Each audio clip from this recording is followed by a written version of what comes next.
Hello everyone, কেমন আছেন সবাই? সবাইকে জানাই শুভ বিকেল। আজ আমরা বিকেলে মাঠে চলে গেলাম সবজি তোলার জন্য। তো এদিকে অনেক পেঁয়াজ লাগিয়েছে দেখছি, আমরা অবশ্য পেঁয়াজের কালি তোলার জন্য গেছি। এদিকে সরিষা শাকও নিয়েছি কিছু।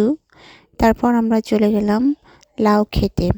তো অনেক লাউ ধরেছে, তো লাউ এদিকে সব কাটা হচ্ছে। আমরা ঘুরে ঘুরে দেখছিলাম, নিচে কিন্তু উপর দিয়েও অনেক লাউ ধরেছে, কিন্তু অতটা ক্যামেরায় বোঝা যাচ্ছে না, তবে প্রচুর লাউ ধরেছে। তো আমরা কিছু লাউ কাটলাম, বিক্রি করার জন্য অবশ্য কাটা হচ্ছে এগুলা। তো আমরা সবজি বাসায় নিয়ে আসার জন্য কয়েকটা নিয়ে আসলাম, লাউ ডগাও এনেছি।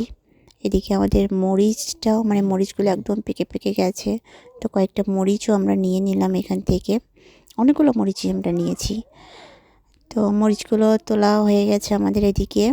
তারপর আমরা চলে গেলাম হচ্ছে পেঁয়াজ কালি তুলতে। এদিকে পেঁয়াজ লাগানো হয়েছে কিছু, আর কিছু হচ্ছে পেঁয়াজ যেটা যে এখন ফুল হয় যে পেঁয়াজ থেকে। তো আমরা কিছু পেঁয়াজ কালি তুললাম, তুলে নিয়ে আমরা চলে আসলাম বাসায়।